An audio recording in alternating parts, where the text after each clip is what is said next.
اعوذ باللہ من الشیطان الرجیم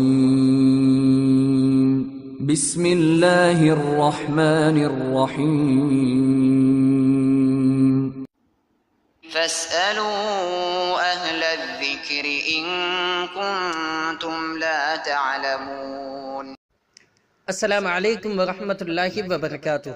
آپ نے ایک روایت بھیجی ہے جس میں ہے کہ ابن عمر رضی اللہ تعالی عنہما کا پیر سن ہو گیا تھا، تو انہوں نے اللہ کے رسول صلی اللہ علیہ وسلم کو پکارا تھا تو ان کا پاؤں ٹھیک ہو گیا تھا۔ تو یہ روایت جیسا کہ پوسٹ میں بھی وضاحت ہے کہ ادب المفرد میں موجود ہے، اور یہ روایت ضعیف ہے۔ اس کی پہلی علت ابو اسحاق السبیعی ہیں، وہ مدلس راوی ہیں، اور انہوں نے یہ روایت عن سے روایت کی ہے، عن سے بیان کی ہے، لہٰذا اگر مدلس عنعنہ کرے تو اس کی روایت ناقابل قبول ہوتی ہے، مردود ہوتی ہے۔ دوسری علت ابو اسحاق السبیعی کا اپنے شیخ کے تذکرے میں اضطراب ہے۔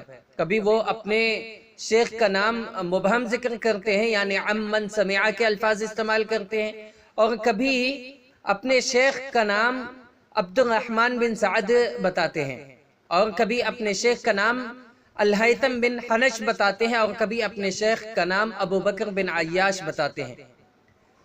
تو یہ دو علتیں ہو گئی، اور ایک تیسری علت ہے عبد الرحمن بن سعد کی جہالت۔ یہاں پر جو سند موجود ہے ادب المفرد میں، اس میں عبد الرحمن بن سعد نام کے ایک راوی موجود ہیں جو کہ مجہول ہیں۔ ان کو امام ابن حبان رحمت اللہ علیہ کے علاوہ کسی نے بھی ثقہ نہیں کہا ہے۔ بعض لوگوں نے امام نسائی رحمت اللہ علیہ کے حوالے سے توثیق کا قول نقل کیا ہے، لیکن یہ قول یعنی توثیق کا قول امام نسائی رحمت اللہ علیہ سے ثابت نہیں ہے، لہٰذا یہ روایت ضعیف ہے، ناقابل اعتبار ہے۔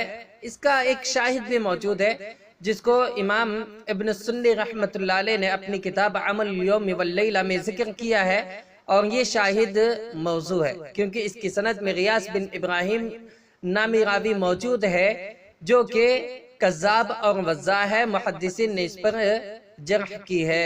خلاصہ کلام یہ کہ مذکورہ روایت، جس روایت کے سلسلے میں آپ نے پوچھا ہے، وہ روایت اپنے تمام طرق کے ساتھ مردود ہے، ناقابل اعتبار ہے۔